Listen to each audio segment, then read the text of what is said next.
have you guys back. I think we should get together more often. It's hard to get you guys. This is the best time for me to actually just sit and chat. But today I want to start by something that's really cool, and that is that Voloridge is the best place to work in all of South Florida, as per the Sun Sentinel recently. So congrats. Thanks. We think it's the best place in the world, but we'll take some. That's still, I looked it up. That's like 6.2 million people live in this space. I was like, that's pretty awesome. And I've heard, and I don't mean to make it all about me, but I've heard that you guys have been top 10 before, but until I started working here. That was it. There's a strong correlation there. No, that's really good. It's really cool, and I think you guys should be stoked. And this is one of those awards that you can't buy.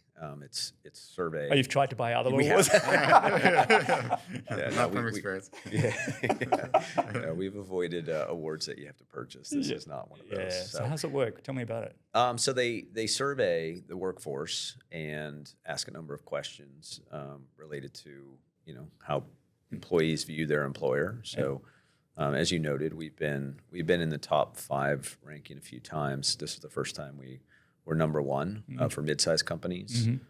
So with about 150 employees, I think the mid-size starts at 135, maybe goes to 250. Yeah. So yeah, it's a neat thing to win. I think it's also good exposure for young people. I was mentioning to a couple folks this morning that of the last 20 people that we've hired, just to show the youthfulness of our workforce and how it's kind of evolving, is the migration to South Florida, I think, is bringing some younger folks to town. Yeah. Of the 20 people, 18 are either Gen Z or millennial. The majority are Gen Z, about, I think, 14 or 13 maybe. Yeah, 13 Gen Z, 5 millennial to round out the 18 of the 20. So certainly, something that we're trying to do is bring younger people to town and show them this is no longer an old fuddy-duddy place to live. There's a lot of fun things happening here. I think I was more surprised that we were a mid-sized company. It still feels like we're a small company. Yeah, all of a sudden you've grown up. What's interesting, I think, it's maybe even the demographics of all of, well, potentially South Florida, but it's changing as a whole. It's actually, I was looking up that recently with Laura, and it's statistically, there's a lot more youth here. It's growing in this space. It's no longer just my grandparents live in Florida. It's changing. Yeah, that's really cool, guys. And something I think we should be celebrating. Is there a celebration going on or not? There is. There's a happy hour today. I know there is. All right, you guys, let's get into the show. Today we're going to be discussing, 2 big topics. The first one, hemoglobin A1C is a blood biomarker. And then secondly, we're going to be talking about ApoE protein and proteomics. So first off, I want to talk about A1C. And I'll just, to give the listeners a bit of an idea, a 10,000-foot view, I'm no scientist, but basically the idea of what A1C is about. I'll start with glucose. And if people can understand that glucose is basically the sugar that's in your blood that gives you energy when you eat, especially carbohydrates, your blood glucose rises. And then we have insulin, which is the hormone that helps move glucose out of your blood and into your muscles or fat cells. And when insulin works well, glucose stays in check. So next part to that is A1C, hemoglobin A1C. And that's the marker that tells us how much sugar has been sticking to your red blood cells over the last 2 to 3 months. And it's your average blood sugar level over time.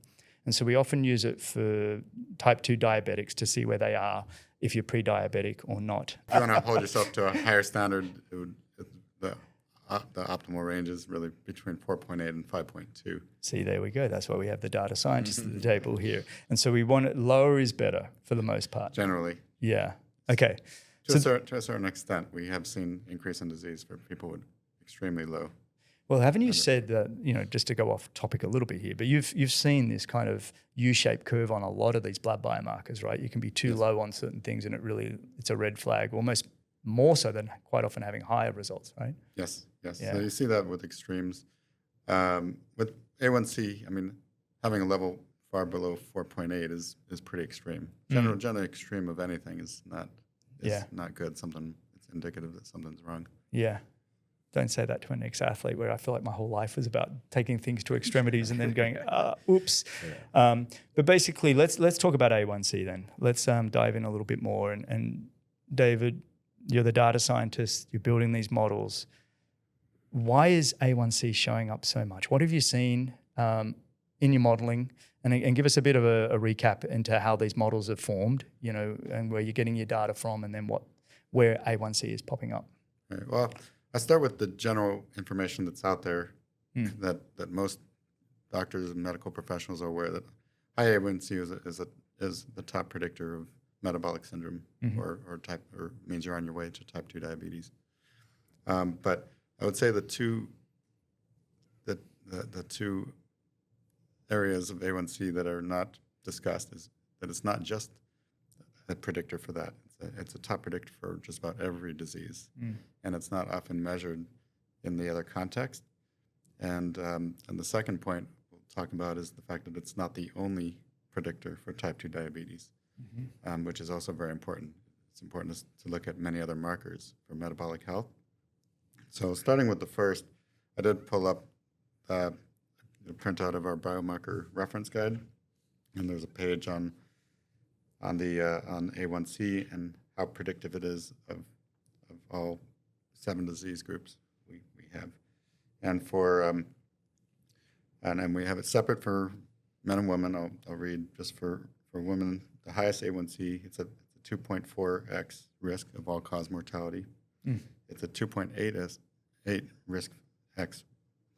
times risk factor for cardiac events, and this is important because it's actually the number one and number 2 predictor for cardiac event, and I've been told that many cardiologists are not measuring it; they're only measuring the lipid panel.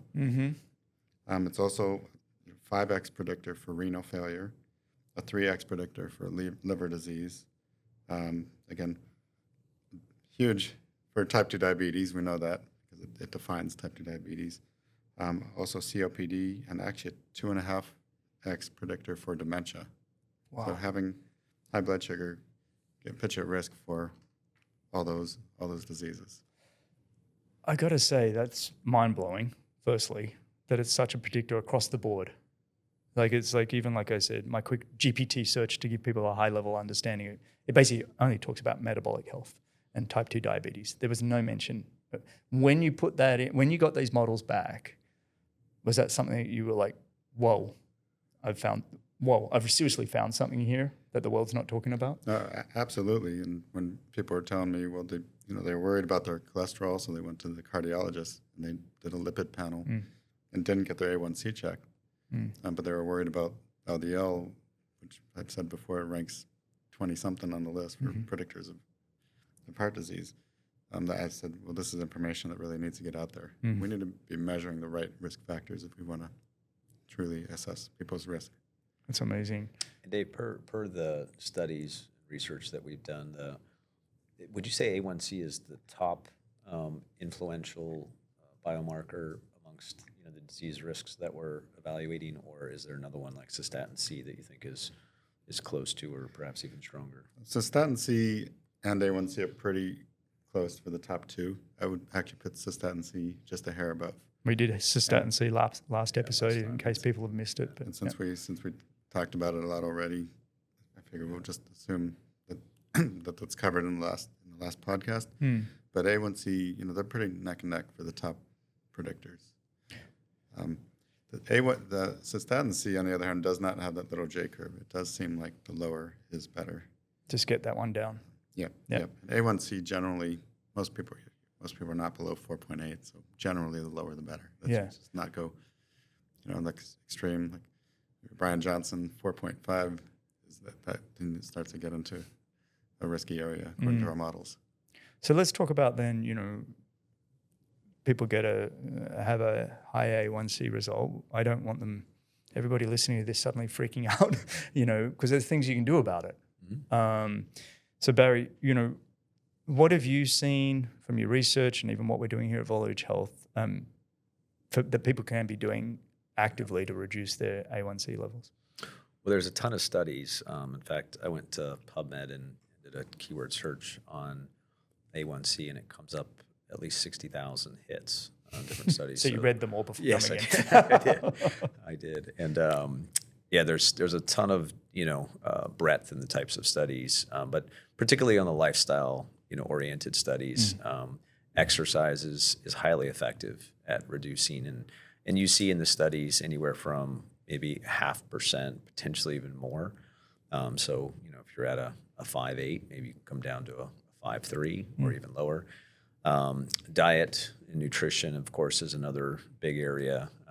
Avoiding foods with added sugar, sugar in general. A lot of people drink, beverages that have a lot of sugar added to them. So there's some easy things that people can do to cut. And all of these things, by the way, that are lifestyle that I'll mention, I'll kind of tick them off as exercise, diet, nutrition, things like sleep, reduction of stress. Most of the studies that I had observed or read through show anywhere from 0.5% to as much as, percent or greater in reduction. So, needless to say, without medication, which certainly could be an avenue that is necessary or beneficial for some folks, without medication, there's a lot people can do to bring their A1C level down. So, and things like, reduction of stress through whether it's breath work, meditation, different things that people do. There's a correlation between cortisol levels and A1C or blood sugar. So reduction of stress through whatever means that somebody's attempting to bring that down is helpful. So there's a whole host of things that you can do. And just to give, as the customary give our app a plug, Guy, our app gives people the ability to track those things. So I think all of us now I'm tracking things on a daily basis and a frequent basis so that by the time I have my NITX blood test, if I'm doing something different, whether it's changing my diet, changing my exercise, which fortunately most of that data is automated into our platform and our app, so that I can see, what's changed, from the last time I took my blood test and where are there some observable changes, based on these lifestyle factors. That's a good answer. I like the idea around diet and nutrition. Sometimes I think the easiest way to talk to people about diet and nutrition is actually just to remove things rather than saying you must eat this or this. Just there's certain things just to remove. And David, I've heard you saying, the oils, the overly processed oils and things like that. Oils and fried foods. Yeah, oils and fried foods. Sometimes they're so good. But moderation. And when we think of as sweets, but really they're sweets with a bunch of oil and saturated fat mixed in. Yeah. So when it comes to nutrition, it really is about cutting. Is there also, you mentioned exercise. One of the big things is, I keep hearing people talking about going for a walk after meals and that kind of thing. So there's a timing to a lot of these things as well, right? Yeah, I think in the first episode, you asked us what are the 3 wearables you find the most useful. And one of them is the continuous glucose monitor. Good one. And now you can get one off the shelf, and you can actually see that when you're exercising, maybe exercising in the morning, you can eat carbs and your blood sugar goes up, but it goes right back down. Yeah. But in the evening, if you have carbs, it stays up, it stays elevated all night. That will raise your A1C. And so just getting a CGM could be a tool to actually monitor your data, see, okay, what is it that's raising my blood sugar? And that changes behavior in itself. I'm glad you brought up the CGMs or continuous glucose monitors because I've, my mother-in-law and other people have all become addicted to these tools. And it's our goal at Voloridge Health is to really empower the individual to take ownership of their own health, right? Become your own N of one, learn what works for you, learn what doesn't. And those CGM tools are a handy tool so you can understand not only what fueling to have, but the timing of it and how it actually impacts your body is really cool. And what's new is just in the past year, you can now get it off the shelf. It used to be kind of $1,000 a month. You need a prescription. So now it's under $100 for a CGM. You don't need to wear it all the time. You get one for a sensor lasts 10 to 14 days, and that alone is enough to change your behavior. Perfect. So everybody listening, run out we should go buy stock in CGMs right now. I'm sure I'm in trouble for compliance for saying that now. I'm going to have to cut that out. But anyway, listen, I want to ask you a question then, because you talk about exercise, but we have seen in the results that sometimes, or even you guys, both fit athletes, and the more you worked out, the more you actually saw your A1C actually go up. Yeah. So as much as we're saying go exercise, is there a tipping point? Are we exercising too much? What's going on there? Well, that's where my second point comes in, is even though A1C is in the top 1 or 2 markers in all your blood tests, it's very important to understand that we can be too much focused on that one marker. And there are many other predictors of metabolic syndrome. And so I'll read you basically the top 10 again from our reference guide. And this is actually from my personalized All right, health we're report. going to hear everything about your health right now, putting it out to the world. And you see, in addition to A1C, your BMI, or waist, we're switching to waist circumference because it's more actionable. HDL, SHBG, your LDL to ApoB ratio, believe it or not, and that's actually higher is better for LDL in that case, which is a little different than you'd expect. Triglycerides, GGT, uric acid, ALT, CRP, which is a measure of inflammation, and a couple others. And so what's interesting, we have our predictive models of metabolic disease, the 15-year models, and we scored them on all 500,000 people in the UK Biobank. We said, okay, let's look at the people who are right on the borderline of pre-diabetic. Let's look at all the people with A1C of exactly 5.7. And there are about 20,000 or so in the database of people with exactly that A1C. And we noticed that our models were saying some of them were almost definitely headed toward diabetes, and many had almost zero chance of because of all diabetes. all the other inputs. Exactly. And we said, well, that seems kind of strange. Maybe something's wrong with the model. And we said, let's actually check the outcomes. And we looked at the people with almost zero chance of diabetes. Let's start with, we looked at the people who are predicted to almost definitely get diabetes, and more than 50%, when you look at their health record 15 years later, had diabetes. But on the other side, you look at you scroll to the bottom of the list, the people with the smallest probabilities by our model, and you're to scroll through pages and pages to find just one person who actually got diabetes. Wow. And these are all people with the same A1C. So we're basically saying, okay, A1C, massive predictor, we've got to watch it, but it's also, you still got to take into account all the other biomarkers. And when you have our reference guide, you get your results, you can actually see the predictiveness will go down or up. It's not just all based on A1C, is my point. Right. And then looking at, these are all anonymous people in the UK database, but you look at the profile of people who are high predictors, low predictors, right? Like people at high risk, they had BMIs in the high 30s, they had low HDL, they had low testosterone, they had all these other predictors. And you could tell the people with the high A1C, but lower in those. But low risk, they had low BMIs, they had high HDL, all their triglycerides were low, all their other predictors were in place. So it is actually possible to have a really, really strong health score, and that's very important because you're starting to bring up anecdotally people who work out a lot sometimes have higher. Is that because people work out a lot or eating more carbs, and so there's just going to be a tendency there's going to be more sugar in the blood system? Like why is that? Well, I think I'll let at some point we'll get a biologist to explain why, but there's a couple of things I've noticed just with my CGM. I mean, one, because I work out 8 hours a week, I do need a lot of carbs. I tend to eat a ton of carbs in the morning, and I absorb them pretty good.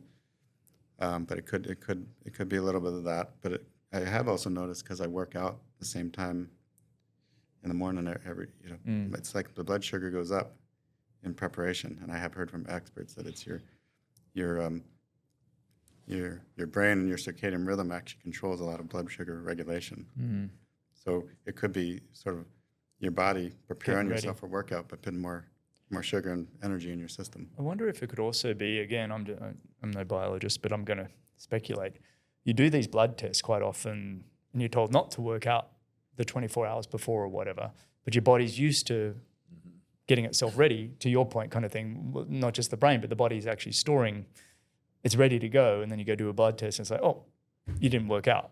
So you're going to have a higher sugar level in your bloodstream. Well, I think that's why that's the problem with measuring blood glucose as a guide too, Yeah. Oh, that's true. A1C gives you the 2 to 3 months. Because because you get all kinds of spikes in the morning, and it's an unstable measurement. So you might as well use A1C, which is a much more stable measurement.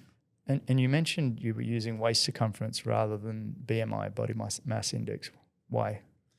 Well, I think Barry and I are great examples. We my BMI is we're both over 26 BMI, but our body fats are, I think Barry's 10%, and I'm not even. And I'm 11 or 12%. Yeah. So we both are extremely low. We couldn't have any less fat, and our waist circumference kind of at least indicates to the model that we're not heavy BMI because we're obese, but actually because we're working out more. Yeah. So I think and I think too, you want a score to be actionable. So you want people to understand, okay, someone's overweight, or maybe wants to lose body fat. They go to the gym, they start lifting weights, and they improve their body composition, but their BMI stays the same. This way, if you're monitoring waist circumference, you can see the progress, and your scores can improve. Next, I'm going to convince Dave that the V shape is more predictive than this way. You mentioned the leaderboard. We were talking about the exercise program. Well, you didn't mention the leaderboard, but Barry, you mentioned it, and I've got to tell you, there's certain user engagement features that I see in apps that really work for me. Like I love waking up in the morning and seeing my sleep score and trying to predict it myself. But since jumping on this exercise program with the two of you, and we're all in the warrior category, I have found it to be really interesting just to watch the exercises that we're doing and competing with you guys.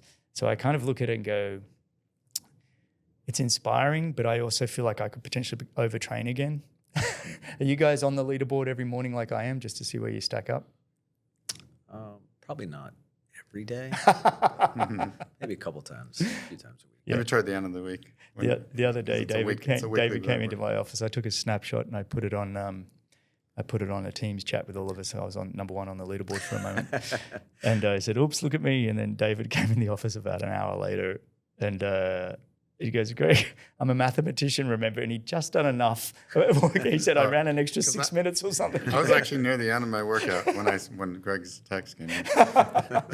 And then so I did the calculation that I had to do about 5 minutes extra on the weights. He added an alert to the app that tells him if you surpass him.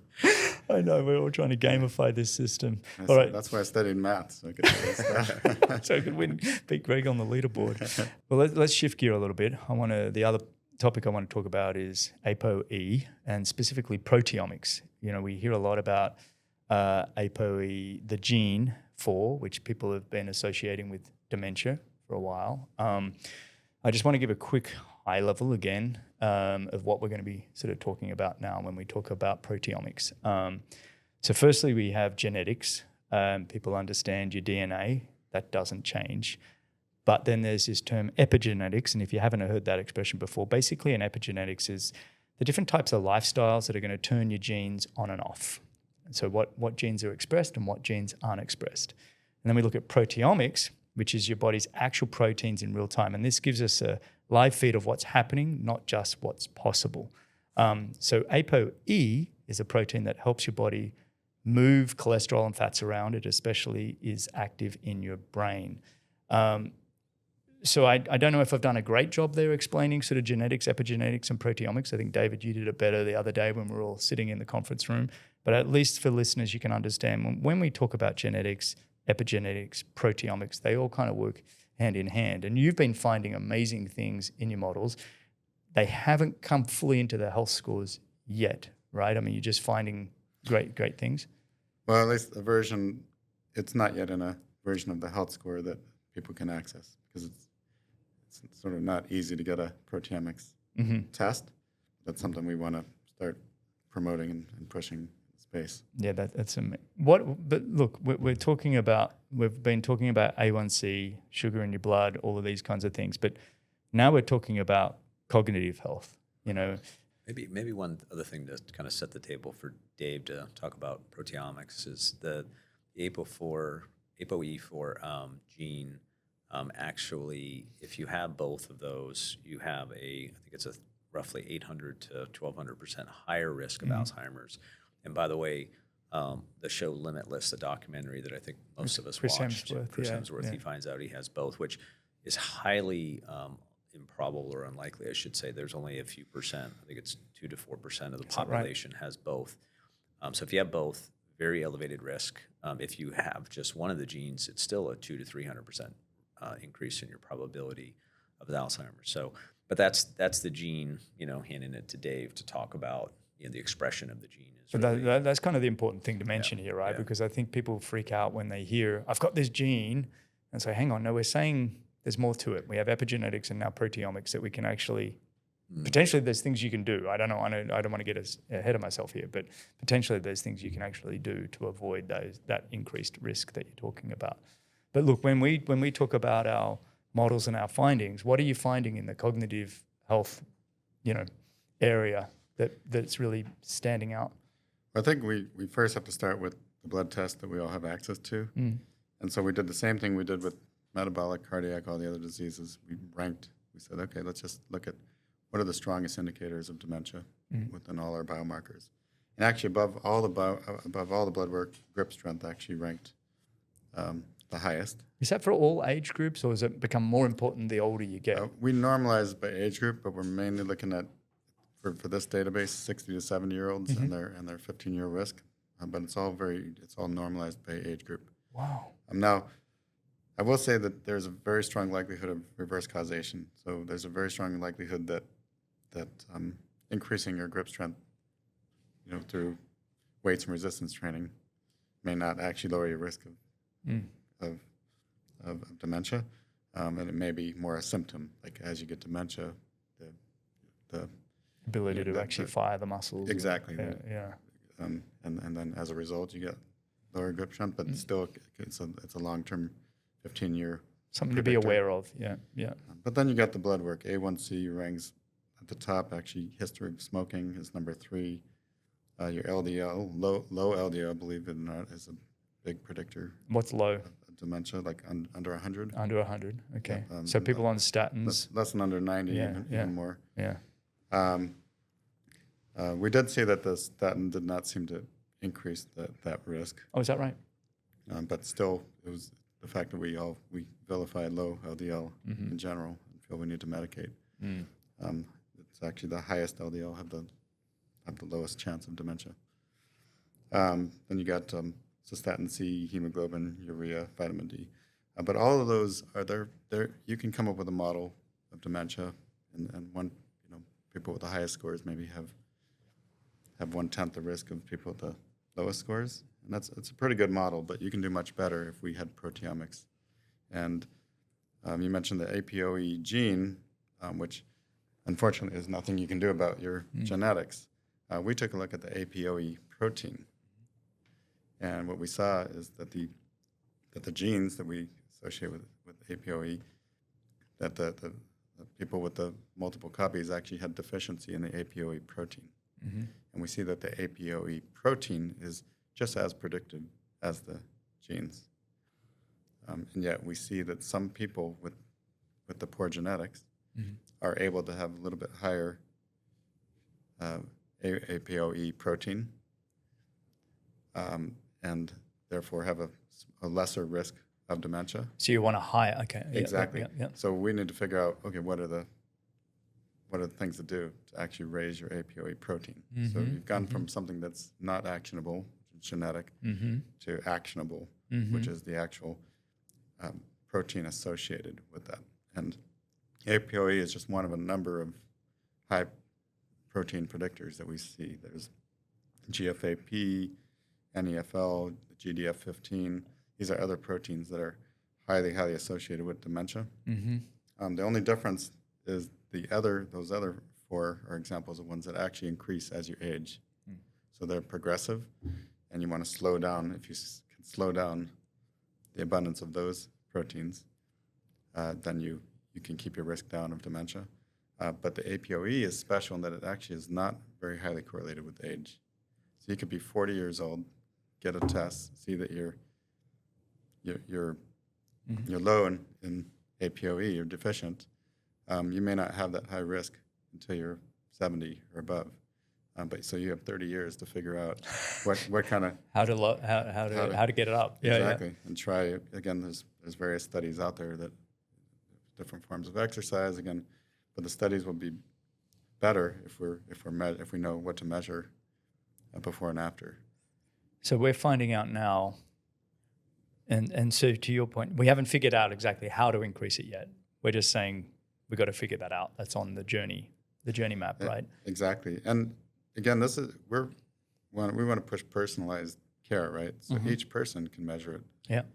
And maybe what the exercise that works for you is not the exercise that works for me.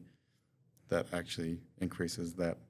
You become your own self-experimenter. You can kind of see, right? Because studies are just numbers, right? Maybe it works for 20% of people, and maybe you're not in that 20%.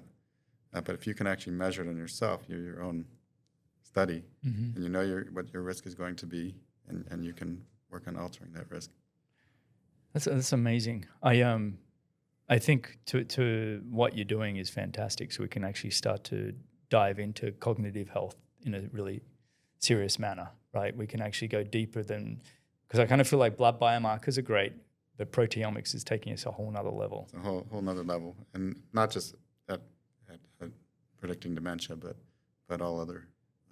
How many proteins are there when in this category, proteomics? What are we talking about? Well, we've analyzed 3,000, but there are actually hundreds of thousands of proteins, different kinds of proteins in the body. Yeah. So I guess right now we're researching what's in the O-link panel, which is about 3,000. We've identified 101 out of those that are very, very strong predictors of all 7 diseases. And you can actually, just like there's an epigenetic clock, people create a model of predicting your age. We can actually take those proteins and predict your age within 3 years without knowing your age. Wow. And that is a clock that's actually meaningful because all those predictors going into that clock are correlated to one of those 6 major disease groups. Wow. That's amazing. Cool stuff. Yeah, that is really cool stuff.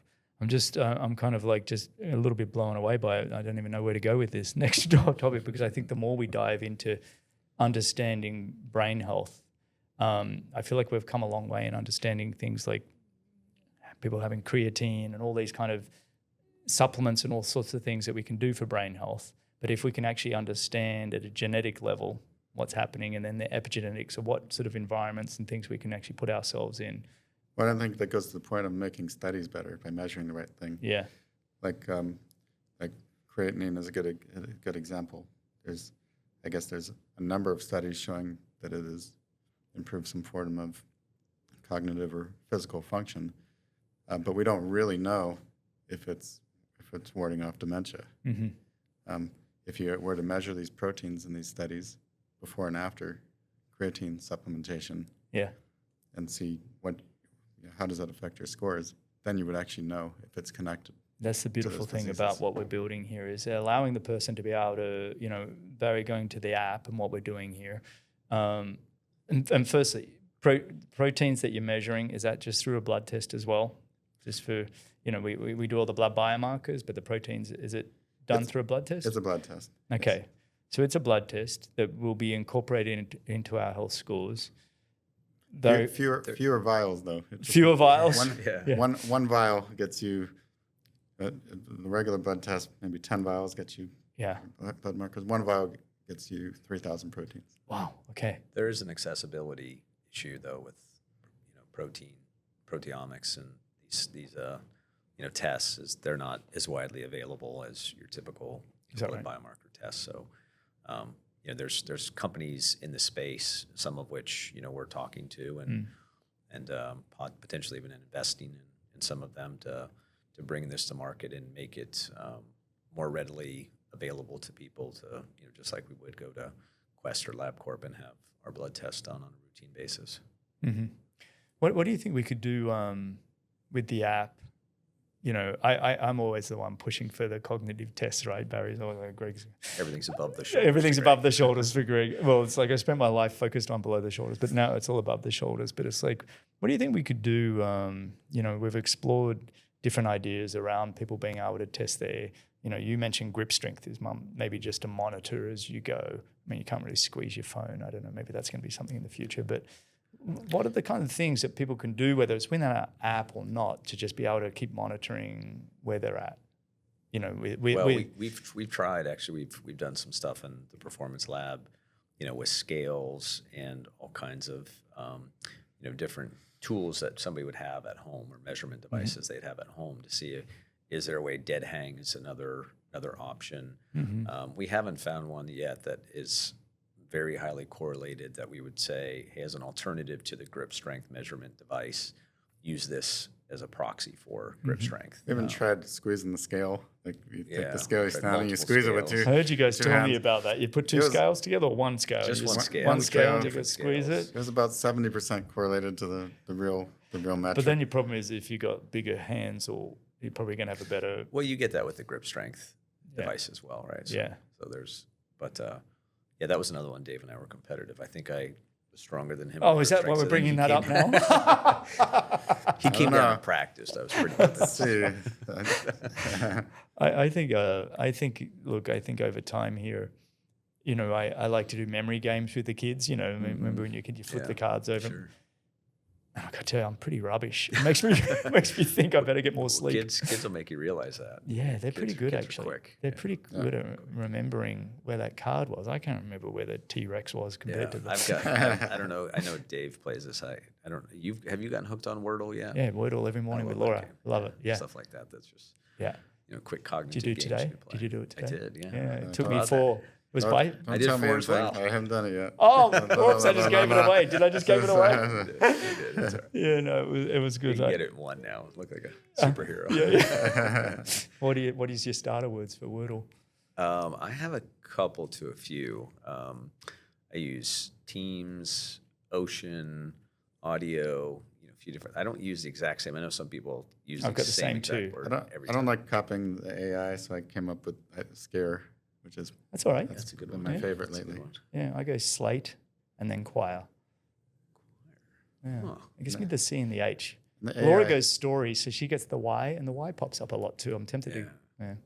The AI uses Crane every time, and that would just be boring to copy the AI. Yeah, you can't do Crane. No. Guys, this has been really great. Before we sort of end this show, I want to do this favorite thing I like to do is the underrated, overrated. We did it last episode at the end of the Cystatin C episode. So I'm going to run through these. These are meant to be fairly short and sharp. And we're going to basically say whether they're underrated or overrated. And I know what David's going to say on this first one, but Zone 2 cardio, overrated or underrated? Underrated. I'd have to say underrated as well, just because I don't think very many people know about it. Yeah. I mean, I've been in the working out my entire life, and I would say if I asked 10 of my closest friends that have also worked out their entire life, 9 of them would have no idea what it is. Yeah. I would say I overtrained for so many years of my life. Yeah. Just because I always had to go. Yeah. Without realizing. Well, I'm going to go against you guys. I think it's overrated. There you go. Okay. Why is all right. that? Well, Just because you don't I'm like not it? saying it's not important. I just think it's like, and, you think of, Peter Attia saying, the number one thing for longevity is exercise and VO2 max is everything. I'm like, well, you can't develop a decent, you need to have a good framework of base in Zone 2, but you still got to. But as a former Olympian, I overtrained big the time. fact that cyclists, for example, isn't it 80% of their training is in Zone 2? Isn't that a testament to how important it is? Well, maybe it's important for them, but it wasn't for me. I'm actually talking about a 53-year-old man right now. And okay, I'll give you my bit more of a reasoning. I think for people that haven't exercised, for people that don't exercise, Zone 2 is incredibly important. The ability to go for a walk, like we were talking about earlier, doing your steps after meals, all of that tends to be, for most people, if they're not fit, they're going to hit Zone 2 reasonably quickly, right? I think for us, and I say us because I think we're reasonably fit guys, we're doing our best anyway, I think it becomes less important to focus on the Zone 2 as it is just to go for a run or lift your weights because we're moving so much every day. I just feel like it's Maybe so. It depends on horses for courses, right? On who's actually doing it. I mean, the whole thing is the metabolic, pathway, right? What are you using as your energy source? Yeah. It's burning fat, right? Yeah, it's burning fat. And I think the other thing that is beneficial is that most people can get into zone 2 just with a brisk walk. Yeah. Right? So if you went out to the public and you said, you don't have to do anything else other than get off the couch. 100% for them. For most of the public, I agree. I think most people go, wow, I thought I had to go do what Greg used to do and kill myself. Yeah, yeah. It's just, look, I think... By the way, should I call you a former Olympian, or is it like once an Olympian, always an Olympian? Apparently, I was more than happy to go former, and then I was talking to a friend of mine who's a multiple Olympian and loves saying, he said, Greg, you're always just an Olympian. Yeah, I was thinking I probably did disservice to you. You didn't do disservice to me, but maybe the other Olympians are listening to it going, there he is always on. It doesn't bother me at all, mate. It's past history. I won't say former. It's a long, long time ago. Well, I don't want to offend anybody. So No, nothing you could say will offend me. All right, next one, intermittent fasting. Overrated. Yeah, probably overrated. The science and the studies that I've seen and heard most recently, Peter T is a good example. He's come out and kind of changed his view on this amongst other longevity experts. So it doesn't seem as though there's strong science backing it, but obviously science is exploratory, so we'll see. I'm going to say that intermittent fasting as a term is overrated because I think it's nonsense. I think not eating for periods of time is a good idea. And more above the shoulders, I like the self-discipline to say, hey, you're not just going to always have food, that you should go for. So more the discipline side, I like the idea of not eating for a while. And I've said to a number of people that really, want to lose a bunch of weight, I'm like, well, just start with getting some discipline around your timing of eating, and maybe only eat in an 8-hour window and have 16 hours where you don't. It's more bringing their attention to discipline that I think we can do better with a lot of people. I mean, it's certainly easier to control your caloric intake if you're fasting, right? If you're not actually eating. People that are eating around the clock. Well, that's what happens. And I think that can be a good place for people to start on their nutrition and fueling. It's just like, well, just eat within a window. So I think it's still heavily debated though, because most people intermittently fast. They skip breakfast, right? And then there's an argument on the other side that you're slowing your metabolism when you do that. So it could actually have a negative effect. Again, the studies are so mixed. Some say it's good, some say it's bad. Well, once you have our app, once you're using the Volo app, you'll be able to self-explore. Exactly. You do it for a month or two, you'll watch your short-term scores change and adapt, and you'll see what's actually working. And I think that's kind of what we're saying across the board is... You measure your weight, exactly. You got to measure it correctly. Yeah. All right, next one, multivitamins. Overrated, underrated? Do you want to go first? I don't want to go first. I like being there. I'll go first. I think overrated. I think it's a big business, obviously. That's not to say I haven't done them. It's a hard thing to do in the sense when we know we don't have our food isn't as good as maybe it should be, even though, if you can try and eat organic and you can try and eat all these right foods, I think it's hard to get everything we want out of everything, and the multivitamins can be a good backup. I know for sure I do take zinc, I take magnesium, I do take, what else am I taking? I take creatine. I've gone and said they're overrated, but I think the idea of just having to do these things, I don't particularly notice anything. It's not to say long-term it mightn't be better, but what do you guys think?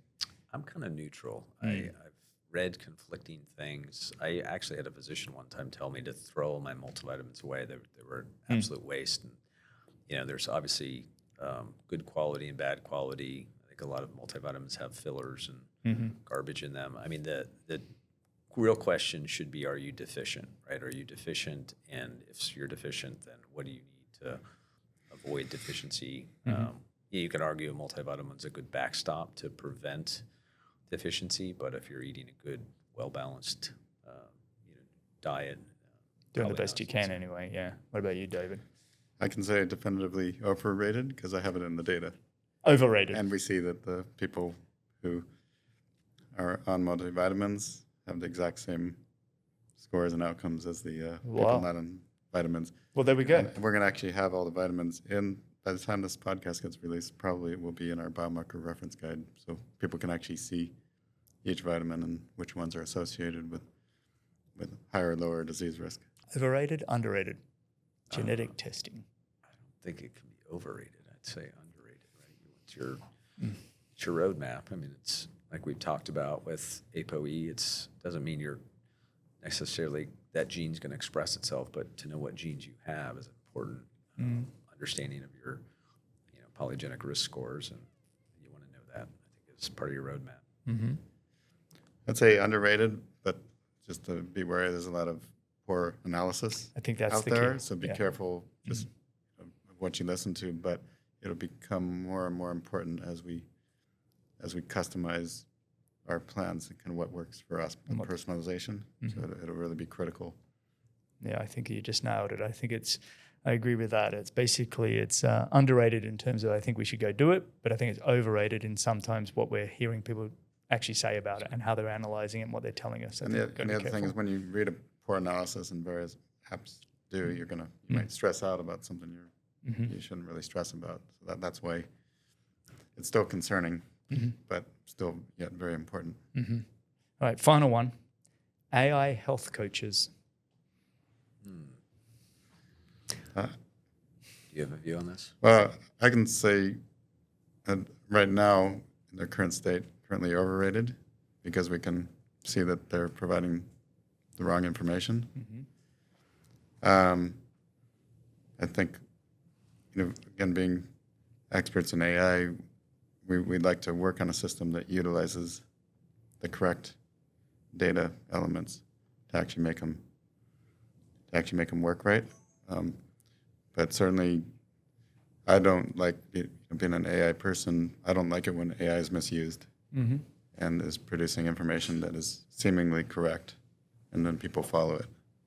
So in today's state, I'd say the AI coaches I've seen are overrated. Yeah, I think I'd agree with Dave. I think in their current use, overrated. We did invest in a company that I think is doing a pretty good job with it, and I hope and expect that they'll be a leader in the space. I think we're all using LLMs in some pretty interesting ways.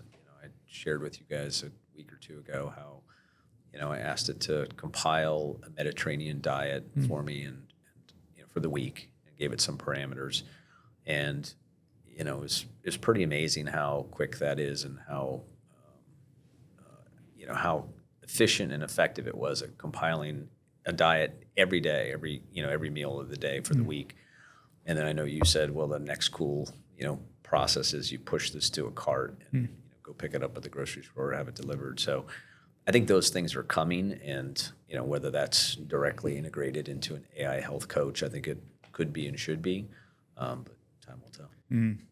I'm going to go again, probably against you guys. I think underrated, not for where they're at right now. I think maybe overrated to some degree, but I think where they're going to become. And I think I don't know if I shared it with both of you, or maybe it was just you, Barry, but showing that now the number one thing that AI is being used for, GPT tools and all these other tools, is actually mental therapy.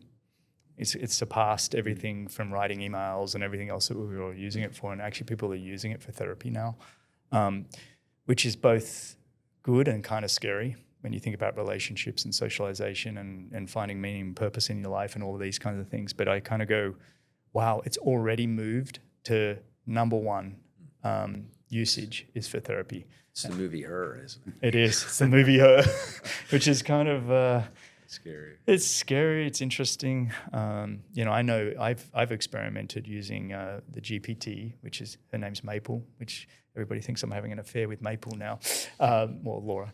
But basically, I just want to see what it's like in terms of helping you coming out from bad spaces, and what's it like? What's it going to say to you if you say, hey, life's miserable right now, or I'm feeling anxious, or I'm not sleeping, or whatever, and seeing how it's coming back. And I've been very surprised at how much it's evolved in the last 18 months with a similar kind of questioning, how much it's just evolving. And Grok is another tool that I've been using in the same, and I'm like, wow. Do you use the rude version of Grok? I don't. I turned that on one time. I was like, I'm feeling that's a bit bad. I could see it working for mental health. Yeah. Because the LLMs, remember it stands for large language models. Yeah. They're programmed to tell you what you want to hear. Yeah. Yeah. So for something like that, it does make sense empowering. that it's going to make you feel good, feel empowered. But for factual information, again, it's telling you what you want to hear. Yeah. And that's where people have to realize it's not actually programmed to produce correct information. It's produce information that you want to hear. You want to hear. And that's why That's people why love people it. are doing it. Yeah, and that's why people are going to have relationships with AI in the future, because it's like, I don't want to have to fight with my partner about everything. Just tell me how amazing I am.